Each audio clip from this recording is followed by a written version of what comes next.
Welcome, Guild Wars 2 fans. So today we're here at the Drizzlewood Coast, a map that people are saying might just kill Silverwaste. So I wanted to go ahead and take a little bit of time and dig into the meta farm. I've been collecting data over the last couple of days, and I'm kind of excited to share the results, and we're going to take a look at the 8 different types of objectives that are here. We're going to talk about the loot tables that are close to those objectives because they kind of seem to be segregated out, which is pretty unique to this map.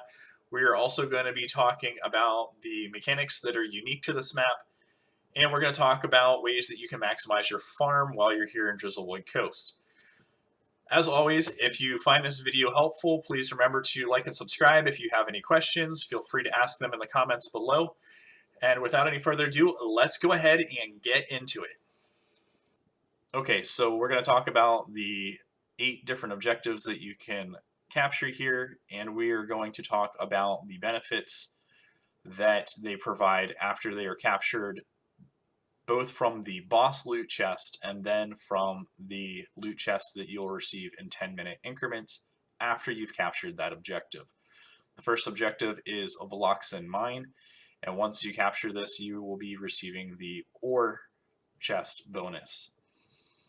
After that, you can capture the Petrudge Overlook, and that is going to be rewarding the wood as the bonus. Then you will be capturing Port Cascadia, which will give you scales. Next, you can move on to Fort Defiance, and after that objective has been captured, you will start receiving fangs. After that, there will be Leadfoot Village. After capturing this objective, you will be receiving bones. The final area that you're able to capture is the lighthouse point.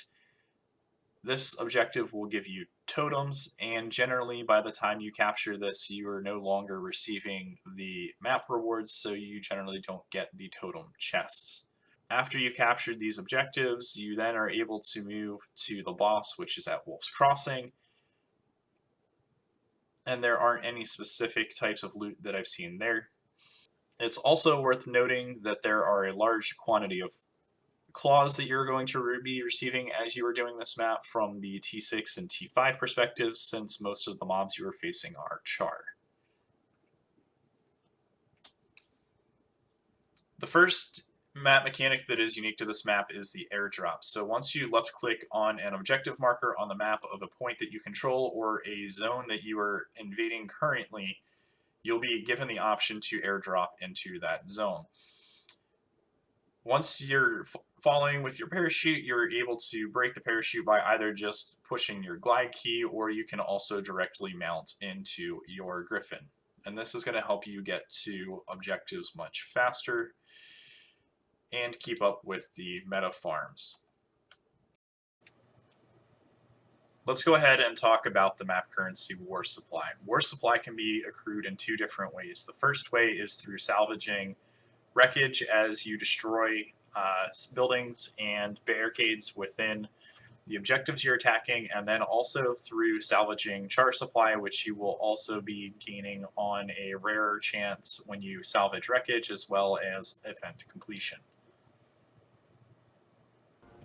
Alright, here we are at the map vendor, and the next thing that we're going to talk about is spending your war supply that we've been accruing and getting the cache keys for unlocking the chests. Unlike every other map where you can purchase keys, you're able to purchase them in increments of 5 for the first few, and you notice here that they're going to increase in price each time you purchase the group of 5. Once you've hit the 4th tier at 250 supplies per cache key, it will remain there until the daily reset the following day. It's important to note that you will need 40 of these cache keys for each meta event that you complete for the victory circle, and we'll talk a little bit more about that later. Next up, we have the Charr field homing beacons, which are similar to the Silverwaste shovels in the sense that once you've identified the chest and got it open, everyone on the map is capable of using it. However, one thing to keep in mind is this is going to use a cache key.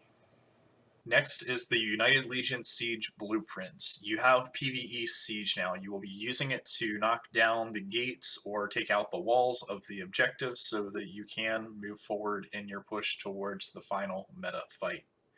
Finally, there are the objective containers. There are 3 tiers of participation, 30% being the first one that I found that I need to be above to receive the reward, and then at 150% you will receive, instead of a rare container, you'll receive a exotic container. The biggest difference that I found from those are the number of cache keys that you receive from those chests.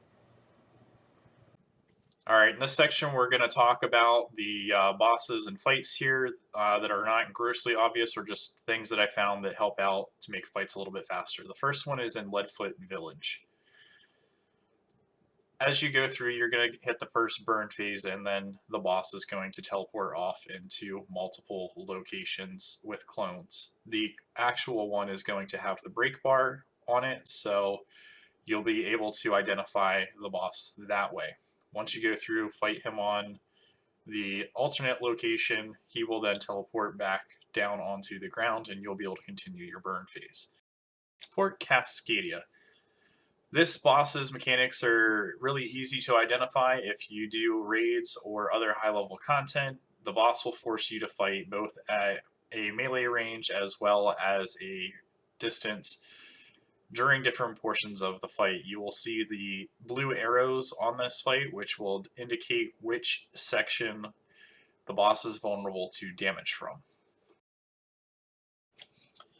The Wolf's Crossing meta will finish with 3 bosses. You will have to fight a tank, a Charr, and a helicopter. The tank, you are going to be able to use the EMPs and other CC skills to break the break bar and then burn the tank down. The Charr will be using sniper positions located along the perimeter of Wolf's Crossing, and there are portals available to port to his locations. It's best to find him on the minimap and then use the coordinating portal to that boss's location. Once you've defeated both the tank and the Charr, you will then be able to fight the helicopter using rocket launchers, which will spawn on the map after defeating both of the other champions.